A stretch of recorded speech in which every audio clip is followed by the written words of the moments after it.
IT sector में जाना तो सब चाहते हैं, लेकिन बहुतों से इंटरव्यू ही नहीं क्लियर होते हैं। क्या सच में इंटरव्यूज इतने ज्यादा टफ होते हैं कि किसी से क्लियर ही नहीं होते हैं, या फिर ऐसी कोई ट्रिक्स हैं जिसका इस्तेमाल करके बहुत सारे लोगों के इंटरव्यूज क्लियर हो भी जाते हैं और कुछ लोगों के इंटरव्यूज नहीं क्लियर हो पाते हैं।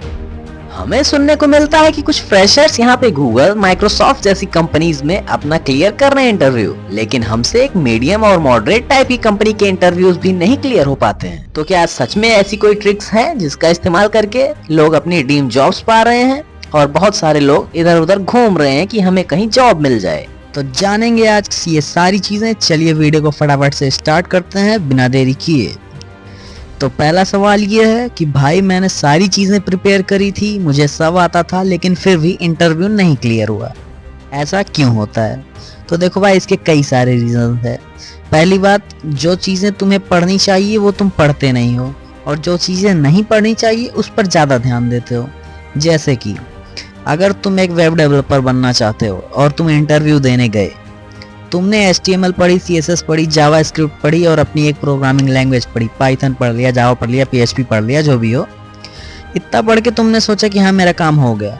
अभी तुम जा रहे हो इंटरव्यू देने। इंटरव्यूअर तुमसे पहला ही क्वेश्चन फेंक के मारता है C++ की प्रोग्राम्स के बारे में, C लैंग्वेज के बारे में। भाई अगर तुमने वो नहीं पढ़ा है तो फिर कैसे होगा? और जो इंटरव्यूअर होगा उसके दिमाग में तुम्हारी क्या इमेज बनेगी कि इसको जब एक C का प्रोग्राम नहीं आ रहा है तो इसको आगे क्या ही चीजें आती होंगी। तो तुम्हारा सिलेक्शन ऐसे कैसे हो पाएगा भाई? पता है लोगों की गलती क्या है भाई?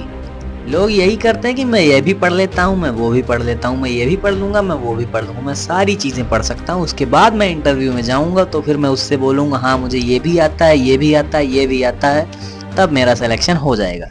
लेकिन होता इसका जस्ट अपोजिट है भाई। तुम सारी चीजें पढ़ के मत जाओ, तुम बेसिक्स पढ़ो। तुम जितना पढ़ो उसको एकदम स्ट्रॉन्ग करके जाओ।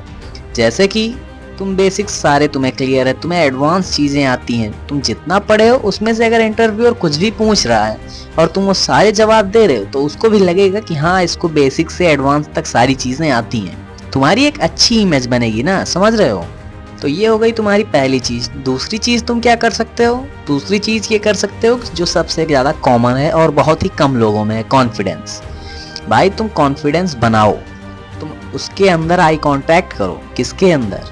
अरे मतलब जो इंटरव्यू ले रहा है भाई, इंटरव्यूअर की आंखों में आंखें डाल के बैठे रहो। तुम उसको घूरो कि हाँ पूछो भाई, कुछ तो पूछो अच्छा, और जो पूछे उसको तुम अच्छे से बताओ। कॉन्फिडेंस इज द की, ये बात नोट कर लो भाई। तीसरी चीज हम क्या कर सकते हैं? Better English. सबसे ज्यादा अच्छी स्किल एक कह सकते हैं कि इंग्लिश हमें बहुत ही अच्छे से आने चाहिए। अगर तुम इंग्लिश में हिचकिचा रहे हो, तुम्हें बहुत सारी नॉलेज है, फिर भी इंटरव्यूअर तुम्हें सेलेक्ट नहीं करेगा। क्यों नहीं करेगा? क्योंकि जब तुम्हारी मीटिंग्स होंगी वो इंग्लिश में ही होनी है, और अगर तुम उसमें इंग्लिश नहीं बोल पाओगे तो फिर भाई उसमें कंपनी के लिए दिक्कत आएगी। तो तुम्हें इंग्लिश अच्छे से आनी चाहिए। ये तीन चीज़ें भाई अच्छे से कर लो। तुम जितना पढ़ो उसको स्ट्रॉन्ग कर लो, कॉन्फिडेंस अच्छे से बनाओ और इंग्लिश अच्छी तरह से बोलो। और तुमने जितना पढ़ा है उसको अच्छी तरह से तैयार किया है। अच्छी तरह से मतलब एकदम परफेक्ट भाई। तुमसे अगर कुछ पूछ रहा है तो तुम्हें एकदम एक्यूरेट आंसर देना है और कम टाइम में, बिना कुछ सोचे। तो इससे तुम्हारी बहुत ही ज़्यादा अच्छी इमेज बनने वाली है। और अपना रिज्यूमे में भाई अपनी स्किल्स डालो। जो तुम्हें प्रोजेक्ट बनाए भाई, उस प्रोजेक्ट के बारे में तुम्हें पूरी नॉलेज होनी चाहिए।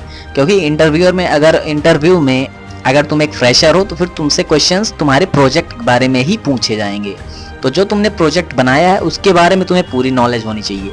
तो बस यही सारे की पॉइंट्स और छोटी छोटी चीज़ें हैं भाई, इसको अच्छे से ध्यान दे लो और इंटरव्यू निकल जाता है। एक बार तुम कंपनी में घुस गए, उसके बाद जब तुम्हें एक्सपीरियंस हो जाएगा तो फिर दूसरी जगह तुम इंटरव्यू देने जाओगे तो फिर तुम्हें उतनी दिक्कत नहीं होगी। सारी दिक्कतें बस पहली बार ही होती हैं। तो कुछ चीज़ें हैं यही, इस पर ध्यान दो और काम करो। उसके बाद भाई इंटरव्यू इतना ज़्यादा कोई टफ नहीं होता है। तो यही था फिर आज का वीडियो। मिलते हैं फिर अगले वीडियो में, तब तक के लिए बाय बाय।